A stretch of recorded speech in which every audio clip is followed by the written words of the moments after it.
Unit 3, we will have a closer look at the logic of argumentation, phrasing, and syntax. This unit is divided into two sections. Section 1. Logical writing. Remember the academic principles. The text of your research project has to be accurate and clear. This also refers to the logic of your argumentation.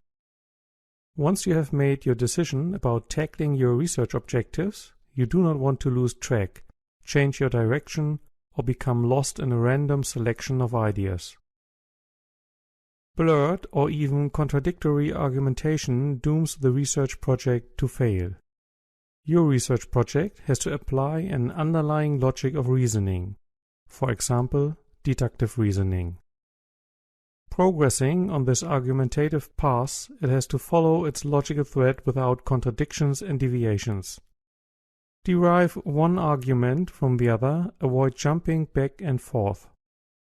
Accordingly, the components of a research paper, that is, outline, chapters, paragraphs, and sentences, are organized in a logical structure. If you develop your argumentation using links between sentences, links within sentences, and linking repetitions, your text will have cohesion. To sum it up, an argumentation that is organized in a logical structure and phrased in cohesive sentences will prove that you have mastered one of the main challenges of academic writing, which is logical coherence.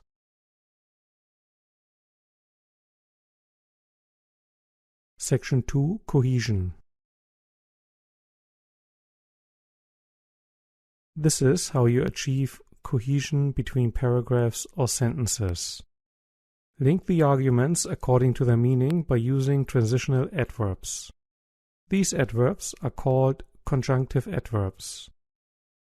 Conjunctive adverbs serve as guiding connectors that signal the function of your information. Accordingly, apply the conjunctive adverb that indicates the purpose of your reasoning. Here is a list of examples. However, in contrast, on the other hand, nevertheless, conversely, in another sense, but, on the contrary, though as an adverb and still as an adverb are used to describe a contrast, difference, or change. Additionally, in addition, furthermore, moreover, besides, finally, are used for listing or in addition. First, second, next, then, last, finally, are used to generate an order.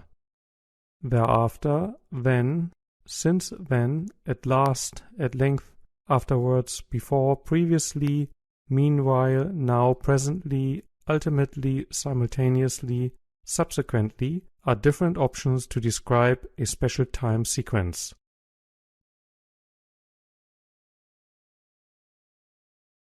There are more transitional conjunctive adverbs which have the following purposes.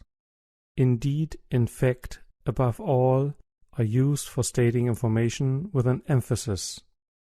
Therefore, consequently, thus, hence, relate to an effect, result, or conclusion. Similarly, likewise, are used for stating information of equal value. For example, for instance, specifically, indicate an apposition. Of course, accepting this certainly may be used to express a concession. Accordingly, consistently, are used for stating arguments of accordance.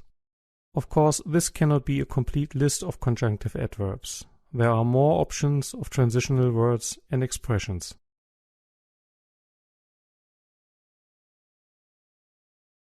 Cohesion is also achieved by links within sentences. Therefore, it is important to structure logical links within sentences according to the function of the information. State the main argument in the main clause, which is always an independent clause. A simple independent clause consists of at least a subject and a verb, as in the example sentence, a market failure can occur. Typically, an independent clause consists of the three elements subject, verb, and object. An example, The student hands in a paper. Put additional arguments of equal importance in coordinate clauses. The sentence, "The student writes the paper and the professor reviews it," is an example for two joint independent clauses. Coordinating words such as and, or, but, for, nor connect independent clauses. Therefore, coordinating words such as and, or, but, for, nor are called coordinating conjunctions. Examples of connected independent clauses are: the plan has been finalized and its realization will start next week. There are two options. The cost will be cut or the sales will be increased. The prices do not rise, nor is the market share affected.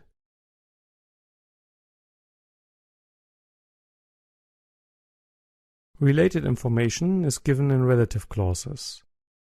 A relative clause is always a dependent clause that cannot exist without the independent clause. That is, it literally depends on the main clause. An independent clause and a relative clause are connected by a relative pronoun such as who, whose, whom, which, that. Examples: the graphic shows a list of investment projects which can be distinguished according to the risk involved. Papers that are handed in earlier will be reviewed earlier. The author, who is known for his different point of view, raises several objections.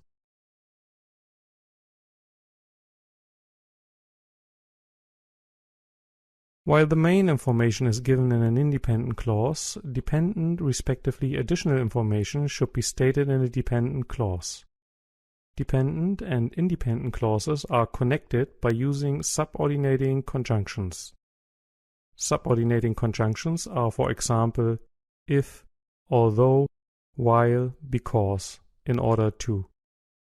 How independent and dependent clauses are connected by subordinating conjunctions is shown in the following examples. Although he had been working under time pressure, this is the dependent clause. The author handed in an excellent paper. The second clause in this example is the independent clause. The author has to draft a revised version, independent clause, because his paper was rejected by the publisher, dependent clause.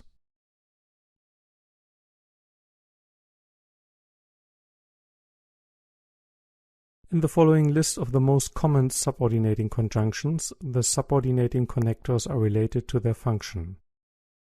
Because, since indicate a cause. If, even if, unless indicate a condition. Whereas, while, although are used for stating a contrast. Before, after, as long as, since, when relate to a special time sequence. While, as, just as are used for stating a simultaneity. So that, in order to, plus infinitive clause indicate a purpose, they can introduce a statement or indicate a reason or a result, as can indicate an accordance. Please note, some subordinating conjunctions have more than one meaning. While can indicate a contrast or a simultaneity. Since can indicate a cause or a time period. As can indicate a cause or a simultaneity or an accordance. Another characteristic of cohesive academic text is linking repetition. That is, cohesion within an academic text can also be achieved by the repetition of certain words or phrases. This does not mean that the writing should be repetitive and boring.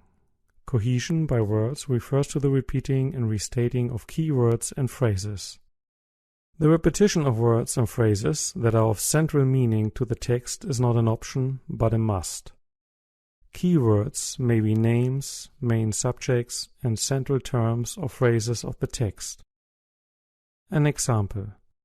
A new financial product named container freight derivatives enables companies to lock in future transportation costs. The main characteristics of container freight derivatives are: it is quite obvious that the term container freight derivatives is a special name as well as the subject of the paragraph. Its repetition guides the reader through the text. If a word or phrase is of central meaning, there is no need to search for synonyms. Firstly, unnecessary synonyms would reduce cohesion because the repetition of central terms provides a kind of skeleton guiding the reader's eyes and supporting the reader's comprehension of the information. Additionally, the synonym of an accurately defined central word may lack precision. For instance, if the subject of the research is vendor finance, it must not be replaced by the term sales finance as a synonym, because the latter term implies a broader perspective. The repetition of central words includes all forms based on the respective word family. If, for example, the main subject of the text is organization, the additional use of related words such as the verb organize and the adjective organizational may serve the purpose of cohesive repetition.